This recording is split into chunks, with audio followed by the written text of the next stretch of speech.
Halo semuanya, perkenalkan saya Devi Novita Widya Ramadhani. Di video ini kita akan belajar tentang kegiatan ekonomi beserta konsep pentingnya. Ayo kita mulai. Pernahkah kalian berpikir bagaimana barang yang kita pakai dibuat sampai ke tangan kita dan siapa yang menggunakannya? Semua pertanyaan tadi kita akan jawab bersama dalam materi sekarang. Nah, inilah yang disebut dengan kegiatan ekonomi, yang mana semua aktivitas berkaitan dengan produksi, distribusi, dan konsumsi barang serta jasa untuk memenuhi kebutuhan manusia. Kali ini kita akan melihat secara lengkap bagaimana sebuah roti bisa sampai ke tangan kita sebagai konsumen. Dari bahan mentah, proses produksi, sampai akhirnya bisa dibeli di toko. Semua tahapan ini termasuk dalam kegiatan ekonomi yang nyata. Kita akan mempelajari secara detail, tahap demi tahap, supaya kalian paham bagaimana barang diproduksi, didistribusikan, dan akhirnya dikonsumsi. Pertama, mari kita lihat proses produksi roti. Proses produksi roti dimulai dengan mencampur semua bahan. Setelah itu dilakukannya proses yang sangat panjang hingga roti berubah dari adonan mentah menjadi roti matang yang harum. Setelah matang, roti didinginkan sebentar sebelum dikemas. Kemasan ini berfungsi melindungi agar tetap segar dan higienis. Pada tahap ini, roti siap untuk dilanjutkan ke tahap distribusi.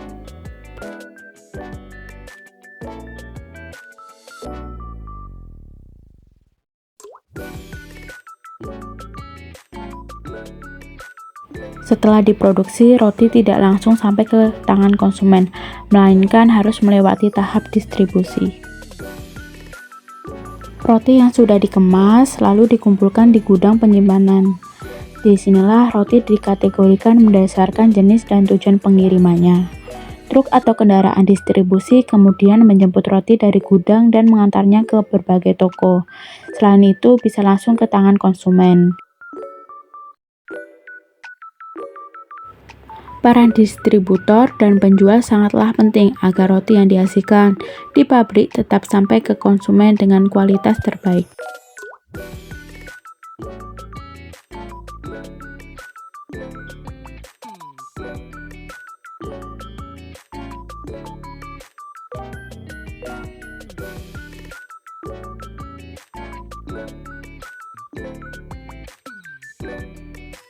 Tahap terakhir adalah konsumsi, yaitu ketika roti digunakan oleh konsumen. Nah, kegiatan konsumsi ini menutup siklus ekonomi, yang mana dari produksi di pabrik, distribusi melalui berbagai jalur, sampai roti bisa dinikmati oleh konsumen. Dengan melihat proses ini, kita bisa memahami bahwa setiap kegiatan ekonomi saling berkaitan dan memiliki peran masing-masing untuk memenuhi kebutuhan manusia. Jadi, sekarang kita sudah melihat secara lengkap bagaimana roti diproduksi, didistribusikan, dan dikonsumsi dari bahan mentah hingga sampai ke tangan kita. Semua tahapan ini adalah contoh nyata dari kegiatan ekonomi dalam kehidupan sehari-hari.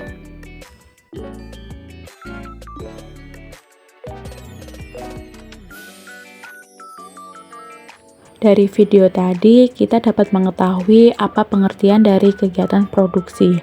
Jadi, kegiatan produksi adalah kegiatan menghasilkan barang dan jasa atau menambah nilai guna suatu barang sehingga memiliki manfaat bagi konsumen. Dalam kegiatan produksi ini terdapat tujuan, yang mana dibagi menjadi dua, yaitu bagi pihak produsen dan bagi pihak konsumen. Kalau bagi pihak produsen, tujuan dari produksi ini untuk meningkatkan keuntungan, sedangkan bagi pihak konsumen atau masyarakat untuk menyediakan berbagai benda pemuas kebutuhan atau memenuhi kebutuhan sehari-hari para konsumen. Dalam kegiatan produksi dibagi menjadi dua, ada kegiatan produksi barang dan kegiatan produksi jasa. Kegiatan produksi barang merupakan kegiatan yang menghasilkan barang berwujud, yang mana dapat dilihat, disentuh, dan disimpan. Contohnya, pabrik yang menghasilkan pakaian. Sedangkan kegiatan produksi jasa adalah kegiatan yang menghasilkan jasa atau tidak terwujud, yang mana memberikan manfaat atau layanan. Contohnya, guru memberikan layanan pendidikan dan dokter memberikan layanan kesehatan. Selanjutnya adalah faktor produksi.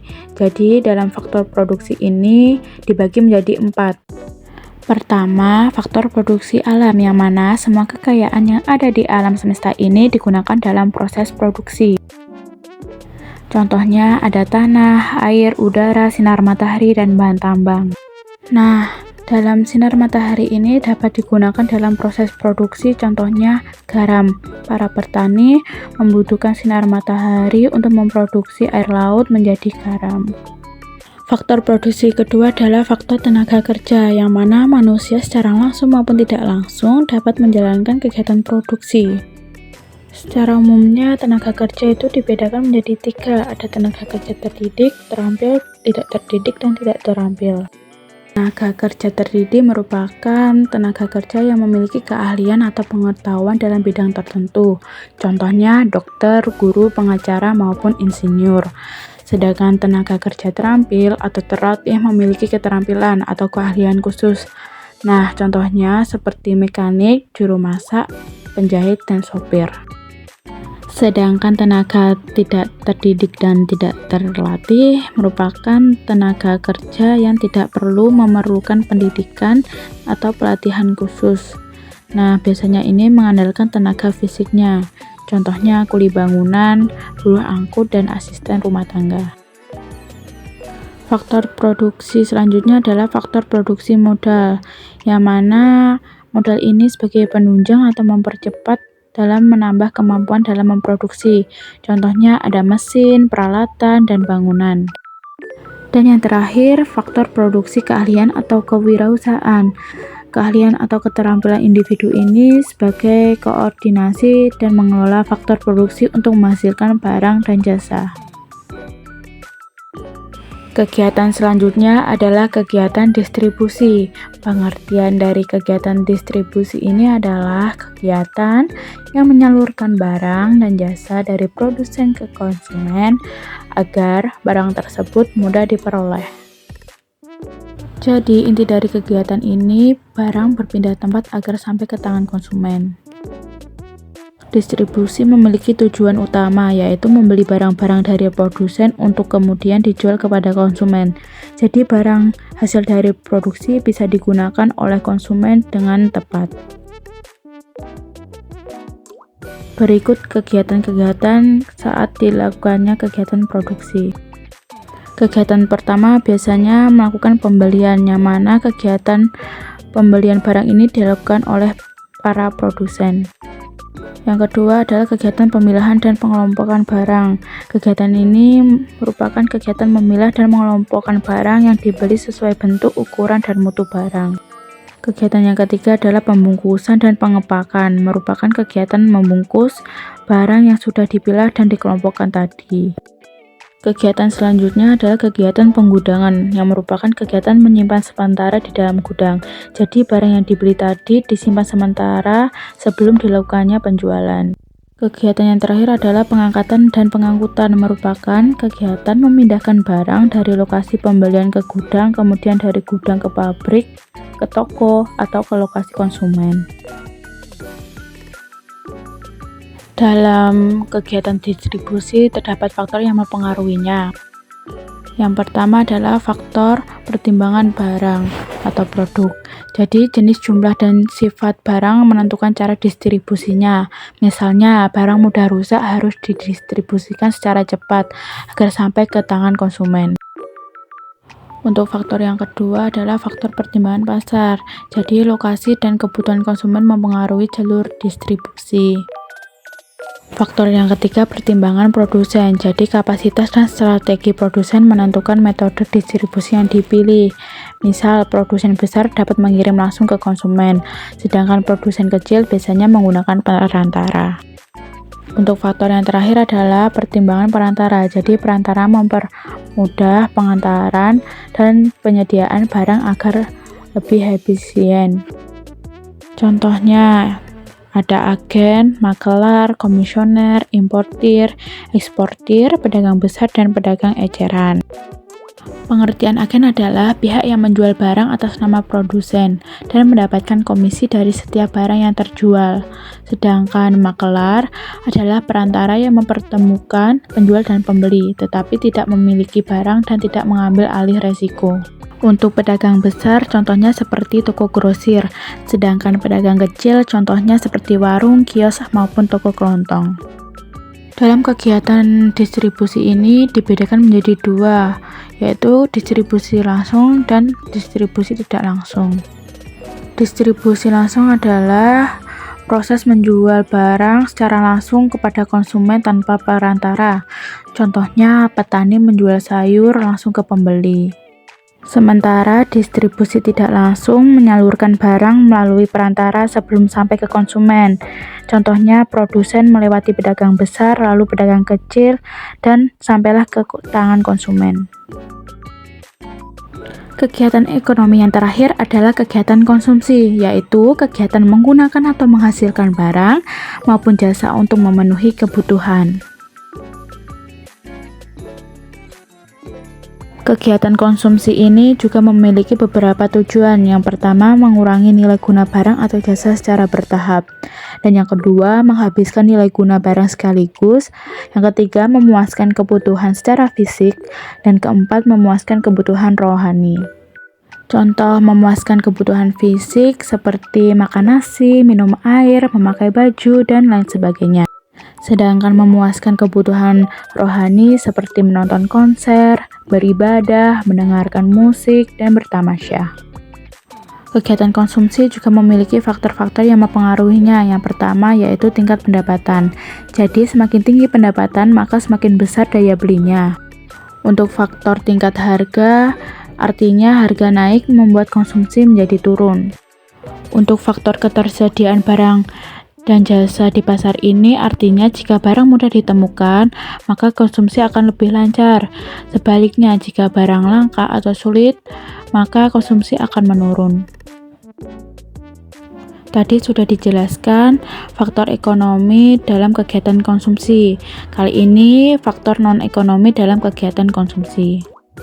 Yang pertama, faktor jumlah anggota keluarga. Jadi semakin banyak anggota keluarga, maka semakin besar kebutuhan yang harus dipenuhi. Untuk faktor pendidikan, artinya semakin tinggi pendidikan, maka semakin rasional pola konsumsi seseorang. Jadi mereka cenderung memilih barang yang berkualitas dan bermanfaat.